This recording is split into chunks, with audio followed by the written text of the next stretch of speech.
فأعوذ بالله من الشيطان الرجيم بسم الله الرحمن الرحيم لا إكراه في الدين قد تبين الرشد من الغي فمن يكفر بالطاغوت ويؤمن بالله فقد استمسك بالعروة الوثقى لا انفصام لها والله سميع عليم صدق الله مولانا العظيم۔ بارگاہ رسالت معاب صلی اللہ علیہ وسلم میں درود پاک کا ہدیہ پیش کریں۔ صلاۃ دائمۃ سرمدا ابدا۔ قرآن عظیم میں اللہ رب العزت نے ارشاد فرمایا، دین میں کوئی زور زبردستی نہیں ہے۔ ہمارا دین کسی کے اوپر زبردستی نافذ نہیں کیا جاتا۔ اور اللہ تعالیٰ نے فرمایا، تمہارے سامنے حق اور باطل واضح ہو چکا ہے۔ اللہ نے تمہیں عقل بھی عطا فرمائی، سمجھ بھی عطا کی ہے، اور خود بندہ اپنے رب کا انکار کر کے کفر کرے گا تو اس کا انجام خود دیکھے گا۔ مثال کے طور پر کسی کے سامنے پھول بھی رکھے گئے ہوں اور آگ بھی جلائی گئی ہو، اور یہاں پر آپ کو اکیلا چھوڑ دیا جائے تو آپ اپنی عقل کا استعمال کریں گے یا کسی کے انتظار میں کھڑے رہیں گے کہ کوئی مجھے روکے گا تو رکوں گا؟ آپ خود اپنی عقل کا استعمال کریں گے۔ آپ آگ کی طرف ہاتھ نہیں بڑھاتے، پھول کی طرف بڑھاتے ہیں۔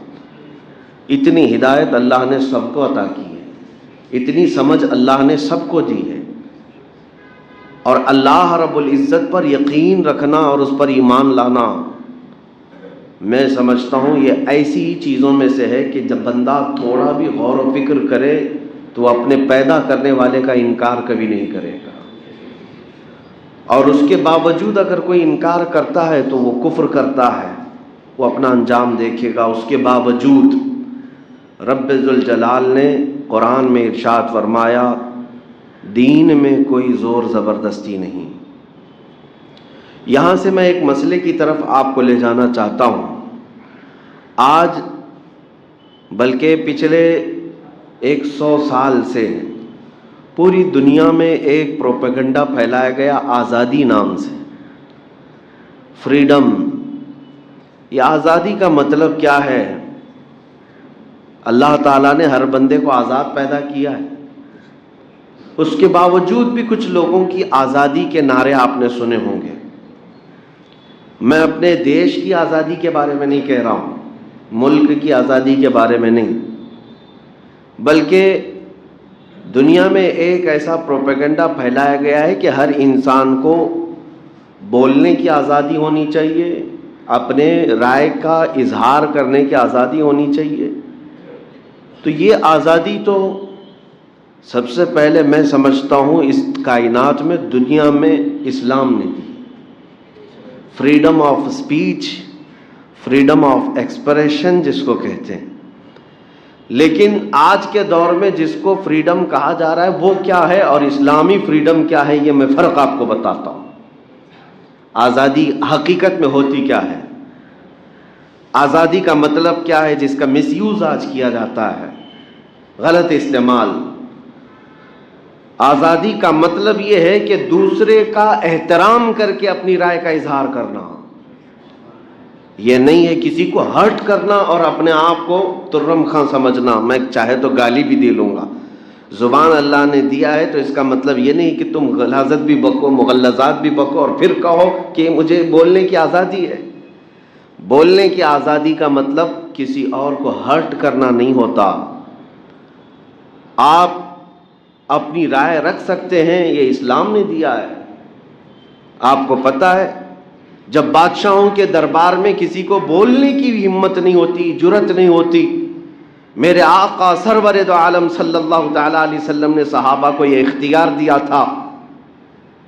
حضور پاک صلی اللہ علیہ وسلم نے علل اعلان یہ ارشاد فرمایا تھا کہ تم میں سے کسی پر میرا کوئی حق باقی ہے تو مجھ سے لے سکتا ہے۔ یہ آزادی کہیں ہے؟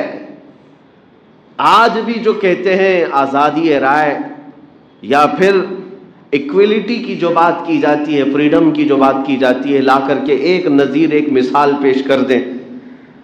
نبی رحمت صلی اللہ تعالیٰ علیہ وسلم، اللہ کا آخری رسول، سید الانبیاء اگر اپنے صحابہ میں یہ کہیں کہ کسی پر میرا حق باقی ہے تو مجھ سے لے سکتا ہے. اور ایسا نہیں ہے کہ صرف یہ اعلان تھا، ایک صحابی کھڑے بھی ہوئے اور کہا میرا آپ پر ایک حق باقی ہے. وہ کھڑے بھی ہوئے. رسول اکرم صلی اللہ علیہ وسلم نے ارشاد فرمایا بتاؤ کیا حق باقی ہے؟ کہا ایک جہاد میں جانے کے دوران صفیں سیدھی کرتے وقت آپ کے ہاتھ میں ایک چھڑی تھی جس سے آپ نے مجھے مارا تھا اور میں اس کا بدلہ لینا چاہتا ہوں. جتنا چھڑی سے آپ کے مجھے مار لگا تھا اسلام میں برابری قصاص ہے، میں اس کا بدلہ لینا چاہتا ہوں. صحابہ کی گردنیں اونچی ہو گئی. اس صحابی کی بات کو دیکھ کر حضرت عمر کھڑے ہونے والے تھے. رسول کریم صلی اللہ تعالی علیہ وسلم نے سب سے کہا بیٹھ جاؤ، یہ عدل کا میدان ہے، یہ اسلامی مساوات، اسلامی عدل ہے. اس صحابی کو بلایا، آؤ تم مجھ سے بدلہ لے سکتے ہو. وہ صحابی جب آئے نبی پاک صلی اللہ علیہ وسلم کے پاس تو انہوں نے ایک اور اپنی خواہش کا اظہار کیا. کہا جس وقت آپ نے چھڑی مجھے ماری تھی میرا بدن کھلا تھا، جبہ میں نے نہیں پہنا تھا، پیٹھ میری ننگی تھی. میں چاہتا ہوں کہ یہ بدلہ لینے کے وقت آپ کی بھی پیٹھ پر سے جبہ ہٹ جائے، آپ کی پیٹھ پر بھی جو جبہ ہے کپڑا ہے اس کو ہٹا دیا جائے. نبی پاک صلی اللہ تعالی علیہ وسلم نے اپنا جبہ ہٹایا، اپنا جبہ کھول دیا. وہ صحابی پیچھے سے آئے، حضور کے دونوں کندھوں کے بیچ میں مہر نبوت تھی، اس کو چوم لیا، اس کو بوسہ دیا اور کہا میں نے بدلہ لے لیا. نبی پاک صلی اللہ علیہ وسلم کے دونوں کندھوں کے بیچ ایک مہر نبوت تھی جو اتنی زیادہ چمکدار تھی کہ سورج کی روشنی سے زیادہ اس میں اجالا ہوتا. یہ خاتم النبیین کی مہر تھی حضور پاک صلی اللہ علیہ وسلم کی. اور وہ صحابی اس مہر نبوت کو دیکھنے کے لیے ہمیشہ بے چین رہتے. انہوں نے اس طریقے سے چومنے کا ایک بہانہ بنا لیا، لیکن میرے آقا صلی اللہ علیہ وسلم نے پوری دنیا کو یہ بتا دیا کہ اگر رعایا میں سے، صحابہ میں سے، شاگردوں میں سے بھی کوئی کھڑا ہو جائے، حق ہے آپ کے اوپر تو اپنے آپ کو پیش کر دینا. یہ اسلامی مساوات، یہ فریڈم ہے. آج مجھے بتائیں کوئی ایک میدان میں آ کر کے کہہ دے نیتا کہ قوم پر کسی پر میرا حق باقی ہے تو لے سکتے ہیں، شاید اس کے چھتڑے بھی باقی نہیں رہیں، قوم اتنا اس سے مقابلہ کر جائے. سارا تو کھا کر کے ہی بیٹھے ہوئے ہیں، ہر ایک کا تو حق دبا کر کے ہی بیٹھے، کہنے کی کسی کے اندر ہمت بھی نہیں ہوگی، جسارت بھی نہیں ہوگی. کوئی اونچی سیٹ پر بیٹھا ہوا آدمی سامنا بھی نہیں کرنے کو تیار ہے عوام کے سامنے. میرے عزیزوں، میں یہ باتیں اس لیے کہہ رہا ہوں کہ پہلے آپ کو تصور سمجھا دوں اسلام کا کانسیپٹ کیا ہے. جن ظالموں نے آزادی کا نعرہ دیتے ہوئے اسلام کو تانا دیا ہے کہ یہاں پر پابندیاں ہیں، یہاں پر چار دیواریاں کھڑی کی گئی ہیں، ہر ایک کو آزادی نہیں، وہ اپنے گریبان میں جھانک کر کے دیکھ لیں کہ کہاں آزادی اور کہاں نہیں. قیصر و کسریٰ کے دربار میں کسی کو سر اٹھانے کی ہمت نہیں ہوتی، سجدے کرائے جاتے تھے، سجدے کرائے جاتے تھے. بادشاہ کے آنے کے وقت سارے لوگ رکوع میں ہوتے، جبکہ میرے آقا صلی اللہ تعالی علیہ وسلم نے جھک کر سلام کرنے کو بھی منع فرمایا. کسی کے لیے جھک کر کے سلام کرنا بھی جائز نہیں. نبی پاک صلی اللہ تعالی علیہ وسلم نے اس کو سختی سے منع فرمایا. ہم اللہ کے بندے ہیں، جھکیں گے تو صرف اللہ کی بارگاہ میں، اور کوئی بندہ کسی بندے کو نہیں جھکائے گا اپنے لیے. کوئی بندہ، وہ بادشاہ وقت کیوں نہ ہو جائے، وقت کا بڑا عظیم تخت کا مالک کیوں نہ ہو جائے، لیکن وہ کسی اور بندے کو نہیں جھکائے گا. اگر وہ جھکاتا ہے تو پھر وقت کا وہ فرعون ہے، وقت کا فرعون ہے.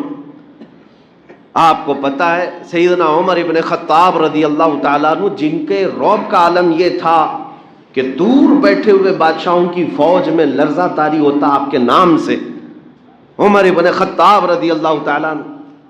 لیکن وہ عمر جب مسجد نبوی میں مدینہ طیبہ میں منبر پر کھڑے ہیں اور عین خطبے کے وقت ایک صحابی رسول حضرت سلمان فارسی کھڑے ہوتے ہیں اور سوال پوچھ بیٹھتے ہیں کہ امیر المومنین، یہ جو آپ نے جبہ پہنا، یہ جو کپڑے پہنے ہیں، کیا یہ وہی مال غنیمت کا نہیں ہے جو جنگ سے ملنے کے بعد سب میں تقسیم ہوا تھا؟ آپ نے کہا ہاں وہی کپڑا ہے، جیسے سب کو تقسیم ہوا ویسے میرے حصے میں بھی آیا۔ حضرت سلمان فارسی نے سوال کیا، سب کے حصے میں جو آیا کسی کا لمبا جبہ نہیں بن پایا، آپ کا کیسے بن گیا؟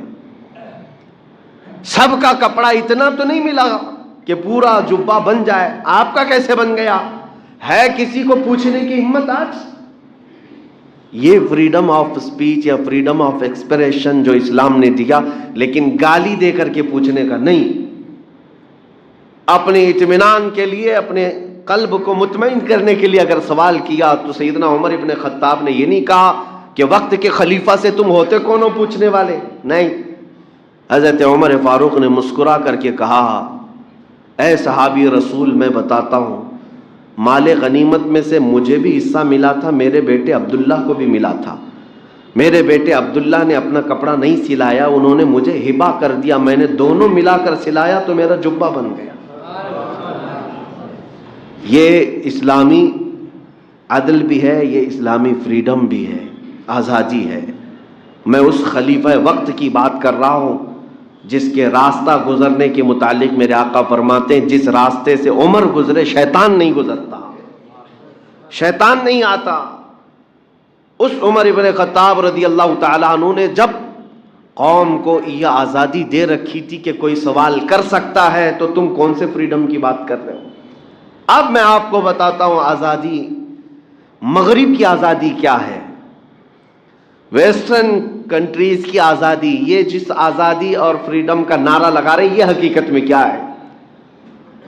یہ آزادی در حقیقت صرف اور صرف ایک کھوکھلا نعرہ ہے، اور حقیقت میں یہ ہے کہ انسان کو جانور سے بدتر بنانا ہے، اس کے اخلاق ختم کر دیے جائیں، اس کی روایات ختم کر دی جائیں۔ آزادی ایسی ہو کہ کوئی ننگا بھی گھومے اس کو کہا جائے گا یہ آزادی ہے، فریڈم ہے۔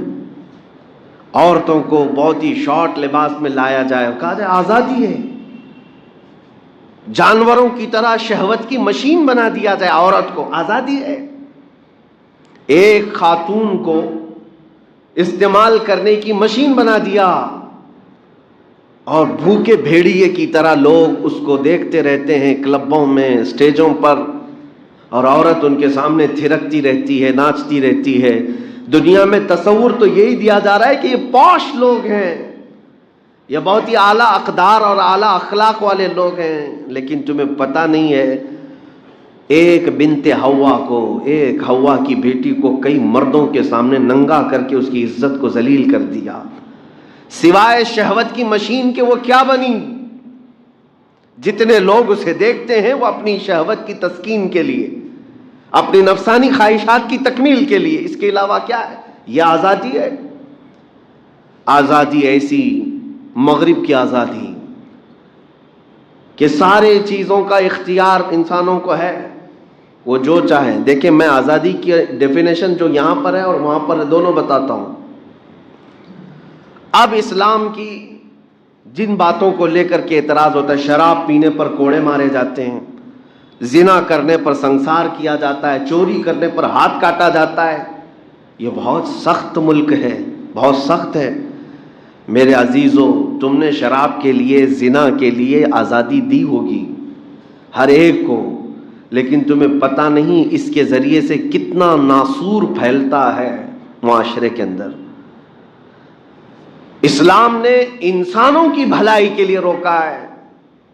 مجھے بتاؤ شراب کا لائسنس دینے والے، آپ پھر یہ لکھتے کیوں ہو کہ یہ ڈینجرس ہے ہیلتھ کے لیے؟ سگریٹ بیچتے ہو اور اس کے ڈبے پر لکھ کر کے بیچتے ہو کہ زیادہ طور پر اس کی وجہ سے کینسر ہو سکتا ہے، کیا یہ نہیں ہوتا؟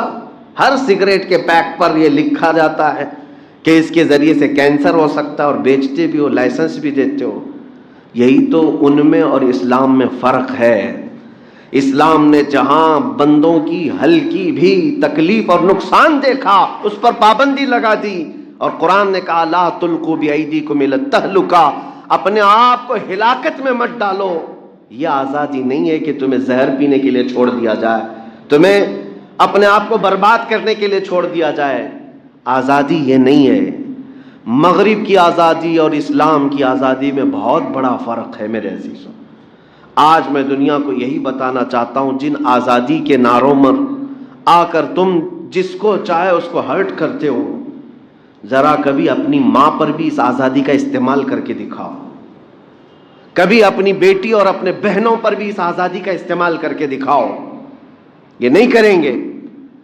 آزادی رائے اور آزادی اظہار، جس کو یہ کہتے ہیں گفتگو کی آزادی، اسپیچ کی آزادی، بولنے کی آزادی، اور اس آزادی کی آڑ میں اسلام کو تنقید کیا جائے، اسلام پہ، مسلمانوں پہ، اللہ پہ، رسول اللہ پہ کرٹیسائز کرنا اور تنقید کا نشانہ بنانا، اور اس کو کیا کہتے ہیں؟ یہ آزادی ہے، فریڈم آف اسپیچ ہے، فریڈم آف ایکسپریشن ہے.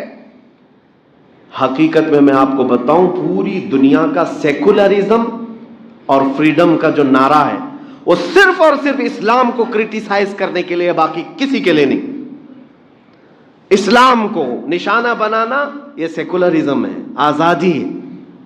اسی لیے تو میں کہتا ہوں، اگر تم سچے معنوں میں آزادی کے پیروکار ہو تو کبھی اپنی ماں پر بھی اس آزادی کا استعمال کر کے دکھاؤ. اپنے باپ کے بارے میں بھی بتاؤ، اپنی بچیوں کے بارے میں بھی اس آزادی کا استعمال کر کے بتاؤ. تمہیں تمہارے گھر کی عزت پیاری ہے، اور کروڑوں مسلمانوں کو اگر ان کے نبی کی عزت پیاری ہے تو کیا فرق پڑتا ہے؟ آج ہم جو دکھی ہیں اس ایسی آزادی کے خلاف ہیں. ہم وہ آزادی نہیں چاہتے جس میں کسی کو ہرٹ کیا جائے، کسی کے دلوں کو ٹھیس پہنچائی جائے. دوسروں کا احترام کرنا یہ ہمیں اسلام نے سکھایا ہے. میرے عزیزوں، سالوں بیت گئے تقریریں سنتے ہوئے، آپ لوگوں کو بھی، مجھے بھی کئی سال ہو گئے. ہم نے بھی بہت سارے ریلیجنز کو پڑھا ہے.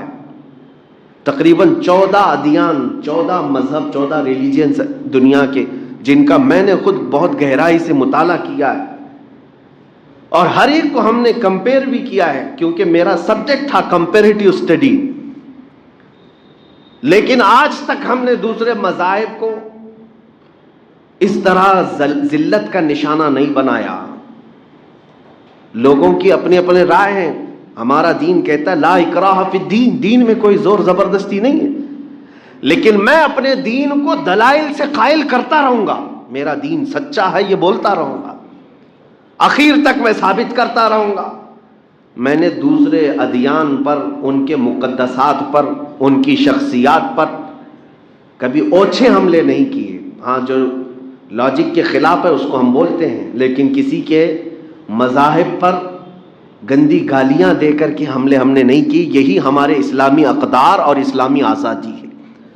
اور آج ان ظالموں نے نبی رحمت صلی اللہ تعالی علیہ وسلم کو اور اہل بیت کو، اسلام کو اور قرآن کو روز بروز نشانہ بنانا شروع کیا. کس آڑ میں؟ اسی آڑ میں کہ ہمیں فریڈم آف اسپیچ ہے، فریڈم آف ایکسپریشن ہے. اگر میں پوچھنا چاہتا ہوں اسی کو فریڈم کہتے ہو تو پھر ان لوگوں کو جیل میں کیوں لے جاتے ہو جو ہوم منسٹر پر ٹپنی کرتے ہیں؟ ان لوگوں کو کیوں جیل کی سزائیں دی جاتی ہیں جو کبھی پردھان منتری پر، راشٹرپتی پر کوئی ٹپنی کر دے؟ کیوں؟ لمٹ ہے، بولنے کی بھی لمٹ ہے. ہمیں پتہ ہے یہاں پر بھی فریڈم آف اسپیچ کا مطلب یہ نہیں ہے کہ جو منہ میں آیا وہ بک دیا جائے، گالیاں دی جائے. ہم اپنے دیش کے بھی کسی بڑے کے لیے نہیں بول سکتے، یہ ہمارے ہاں قوانین ہے. لیکن یہ جو دوغلی پالیسی چل رہی ہے اس کے خلاف میں بولوں گا. آج پورے ہندوستان بھر میں اس آزادی کے نام پر ایک فتنہ ایسا زور و شور پھیلایا جا رہا ہے کہ ایک کے بعد دیگر میدان میں ان کو اتارا جائے گا اور نبی پاک صلی اللہ علیہ وسلم کی ذات کو نشانہ بنایا جائے گا. یہ ہمارے جذبات کو ٹھیس پہنچانا اور نوجوانوں کو بھڑکانا اور ان کو راستوں پر لا کر اتارنا، دنگے کرانا، فساد کرانا، یہ ساری پلاننگ ہو چکی ہے. اس سے قبل میں نے عرض کیا تھا جینوسائیڈ کرنے کی بھی پلاننگ، یعنی نسل کشی، نسل ہی ختم ہو جائے. آپ کو پتہ ہوگا افریقہ کا ایک علاقہ ایسا ہے، ریڈیو روانڈا جس کو کہتے ہیں، ایک بہت بڑا مشہور فتنہ ہوا تھا. وہاں پر 2 قبیلے تھے اور دونوں قبیلوں میں ایک مائنورٹی اور ایک میجورٹی. جو میجورٹی میں تھے، اکثریت میں تھے، ان کے دلوں میں یہ اقلیت کی نفرت اتنی ڈال دی گئی تھی. کس کے ذریعے سے ڈالی گئی تھی؟ ایک ریڈیو چلتا تھا، اسی کو ریڈیو روانڈا کہا جا رہا ہے. ریڈیو میں روزانہ وہ جو مائنورٹی ہے ان کے خلاف بکواس بکواس بکواس اتنی کہ وہ جو میجورٹی کا طبقہ تھا وہ روز ریڈیو سن سن سن سن کر کے زہریلا بن گیا، اور جہاں یہ اقلیتی فرقے کو دیکھتے مارنے لگ جاتے تھے. ریڈیو کے ذریعے سے اس طرح نفرت پھیلائی گئی، اور اس ایک ملک میں 8 لاکھ مائنورٹیز کو مارا گیا تھا. 8 لاکھ لوگوں کی موت ہو گئی، ہتیا ہو گئی. کس کے ذریعے سے؟ یہی میجورٹی کے ذریعے سے. آپ چاہیں تو تحقیق کر لیں، انٹرنیٹ پر موجود ہیں یہ تمام اخبارات بھی. UN تک یہ بات کہی ہے، اور پھر یہ ثابت ہوا کہ اس میں سب سے بڑا ہاتھ اس ریڈیو کا تھا جس نے نفرت پھیلائی. میں سمجھتا ہوں آج کے اس دور میں اسی سازش کا نشانہ ہندوستان کو بھی بنایا جا رہا ہے. کثرت سے نفرت پھیلائی جائے مسلمانوں کے متعلق. یہاں مائنورٹی میں اور بھی لوگ ہیں، یہاں سکھ بھی ہیں، عیسائی بھی ہیں، یہ بھی مائنورٹی میں آتے ہیں. بودھ بھی ہیں، جین بھی ہیں، وہ بھی مائنورٹی میں ہیں. لیکن ان تمام مائنورٹیز کے اندر الپ سنکھیک جس کو کہتے ہیں، ان میں سب سے زیادہ مسلمانوں کے خلاف ایک زہر پھیلانا. اخبارات میں ان کے خلاف لکھو، ٹی وی ڈیبیٹس میں مکمل ان کے ہی مسائل کو چھیڑو، نیتاؤں کے ذریعے سے انہی کے بارے میں بولنے لگ جاؤ، اور ایک وقت ایسا بنا دیا جائے گا کہ عام نوجوان جو میجورٹی سے تعلق رکھتا ہے، اکثریتی فرقے سے، اس کا ذہن یہ بن جائے گا کہ ان لوگوں کو مارنا ثواب کا کام ہے، پنیہ کا کام ہے. یہ ساری سازشیں انہی اوقات میں جو دیکھنے میں آ رہی ہے، یہ آزادی کے نام پر چلنے والے فتنے ہیں. میں آپ کو ابھی سے آگاہ کرتا ہوں، ابھی سے میں آپ کو ان حالات کے لیے میں بتانا چاہتا ہوں، اور حکومت وقت سے بھی، کہ اپنے دیش کو اس طرح ٹوٹنے بکھرنے مت دو. بہتوں کا خون یہاں پر بہا ہے اس کی آزادی کے لیے، بہت ساری قربانیاں ہوئی ہیں. اس لہلہاتے ہوئے چمن کو اس قدر برباد نہ کرو کہ یہاں پر صرف اور صرف دھواں اٹھتا نظر آئے ہر جگہ اور خون فساد ہونے لگ جائے. اسی لیے ہم مطالبہ کرتے ہیں، جو نبی پاک صلی اللہ علیہ وسلم کی شان میں بار بار گستاخیاں ہمارے ملک سے ہو رہی ہیں، یہ اس بات کی غمازی اور اشارہ کر رہی ہیں یہ باتیں کہ حکومت ان دنگائیوں اور ان ظالموں کی پشت پناہی کر رہی ہے، ان کی مدد کر رہی ہے. اگر سیریس ہوتی تو انہیں کب کے جیل میں اندر ڈال دیا جاتا، کھلے سانڈ کی طرح نہیں چھوڑا جاتا. بہرحال یہ تمام باتیں، یہ میرا میسج ہے آپ سب کو، میں یہ بتانا چاہوں گا. آزادی کا مطلب آپ کو بھی میں سمجھا دیتا ہوں. اس ملک میں آزاد ہو، بولنے کی آزادی ہے، تو اس کا مطلب یہ نہیں ہے کہ تمہیں ہاتھ دیا گیا ہے تو کچھ بھی توڑ ڈالو، تمہیں پیر دیا گیا ہے تو کسی کو بھی ٹھوکر مارو. اس کا نام آزادی نہیں ہے. تمہیں زبان دی گئی ہے تو ہر راستہ چلتے ہوئے آدمی کو گالی دے دو، یہ آزادی نہیں ہے. لمٹ ہے، لمٹ ہے، ہر ایک کے حدود ہیں. کسی اور کو ہرٹ نہ کرنا، کسی اور کو تکلیف میں نہ ڈالنا، اور پھر تم آزادی سے رہو. تم پر کون سی پابندی ہے؟ بس حضور پاک صلی اللہ تعالی علیہ وسلم کے پاس ایک نصیحت ایسی آئی. حضور پاک نے ایک صحابی کو نصیحت میں کیا فرمایا؟ یہ سب کو جامع ہے، سب کو کامل ہے. اخلاق کسے کہتے ہیں؟ سب سے اچھے اخلاق نبی پاک صلی اللہ علیہ وسلم نے ایک جملے میں فرما دیا، ترک ما لا یعنیہ. نبی پاک صلی اللہ علیہ وسلم فرماتے ہیں ہر اس چیز کو چھوڑ دینا جو تمہاری شان کے لائق نہیں.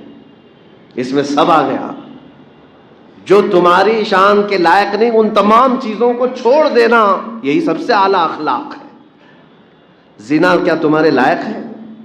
چوری تمہارے لائق ہے؟ کیا جھوٹ بولنا، فساد کرنا یہ تمہاری شان کو زیب دیتا ہے؟ جتنی برائیاں تمہیں زیب نہیں دیتی ان تمام کو چھوڑ دینا سب سے اعلیٰ اخلاق ہے. یہی سب سے بہترین آزادی بھی ہے. آزادی کا مطلب ننگے ہو کر گھومنا، لوگوں کے درمیان گالی گلوچ کرنا، یہ آزادی نہیں، یہ مغرب کی آزادی ہے، یہ ویسٹرن کنٹریز کی آزادی ہے جنہوں نے سارا نظام درہم برہم کر دیا۔ آج ان کے ہاں حال یہ ہے کہ بچے بھی ہو گئے لیکن بچوں کو پتہ بھی نہیں چل پاتا کہ میرا باپ کون ہے، کیونکہ بنا شادیوں کی عورتیں مردوں کے ساتھ رہتی، دو دو بچوں کے بعد وہ آپس میں فیصلہ کرتے ہیں اب شادی کر لیا جائے، انڈرسٹینڈنگ کے لیے دو دو بچے تک انتظار کرتے، اور پھر نہ جما تو پھر چھوڑ دیا، پھر چھوڑ دیا، پھر چھوڑ دیا۔ ہزاروں بچے وہاں پر آج موجود ہیں جو بغیر ماں باپ کے رہتے ہیں، گورنمنٹ کے سائے میں پلتے ہیں۔ یہ سارا آزادی ان کی آزادی کا نتیجہ ہے۔ جس طرح سے زنا کی آزادی دے دی گئی، جس طرح سے ننگے پن کی آزادی دے دی گئی، یہی سب ہوگا۔ اب تو ہم یہ بھی سن رہے ہیں کہ بعض کنٹریز یورپ کی وہ ہیں جو ریلیشن یعنی اپنے آپس کے رشتوں میں شادی کرنے کی اجازت دیتی ہے۔ آپس کے رشتے کا مطلب بھائی بہن سے شادی کر سکتا ہے، بیٹا اگر ماں سے ہی محبت کرنے لگ جائے تو اسے شادی کی اجازت دے دی جائے۔ یہ سب آزادی ہے، یہ مغرب کی آزادی ہے، اس کو قانونی درجہ دے دیا جائے گا۔ اور L G B T community پوری دنیا میں آج مشہور کرائی جا رہی ہے۔ عورت عورت کے ساتھ رہنا چاہے، مرد مرد کے ساتھ رہنا چاہے، اسے قانونی حق دیا جا رہا ہے، اس کو پروٹیکشن دیا جاتا ہے، حفاظت۔ یہ سارا وہی نظام ہے آزادی کا۔ میرے عزیزو، ہم اسلام میں ایسی آزادی نہیں چاہتے جس میں بلکہ انسان انسانیت سے اتر کر کے وہ جانور سے زیادہ ذلیل بن جائے۔ ہمیں ایسی آزادی نہیں چاہیے۔ ہم اس آزادی کے قائل ہیں کہ ہمارا سر کسی اور کے سامنے زبردستی نہ جھکایا جائے۔ ہم اس آزادی کے قائل ہیں ہمارا سر صرف اللہ رب العزت کی بارگاہ میں جھکے، اور ہم اپنے دل کے لیے آپ کے سامنے یہی کہتے ہیں، کیا آپ کو کسی نے تلوار رکھ کر کے اللہ کی بارگاہ میں جھکایا ہے؟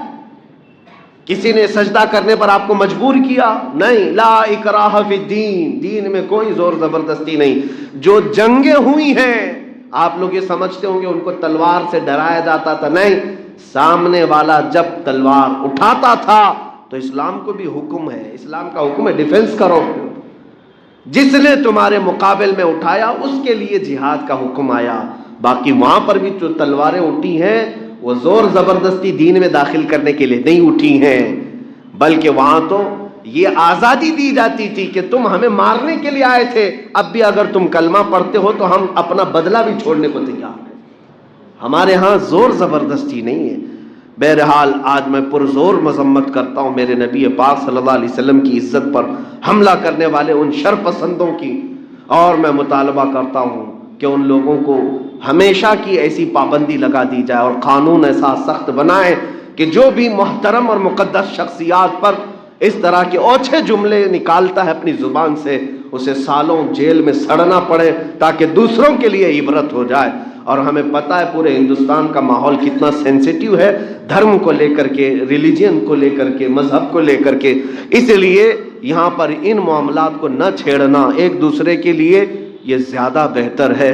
اللہ کریم ہمارے اس ملک کو امن و امان عطا فرمائے، سلامتی عطا فرمائے، اور ہمیں اپنے نبی پاک صلی اللہ تعالیٰ علیہ وسلم کی عزت پر آخری سانس تک پہرا دینے کی توفیق عطا فرمائے، ان کے قدموں پر مر مٹنے کی توفیق عطا فرمائے۔ وصلی اللہ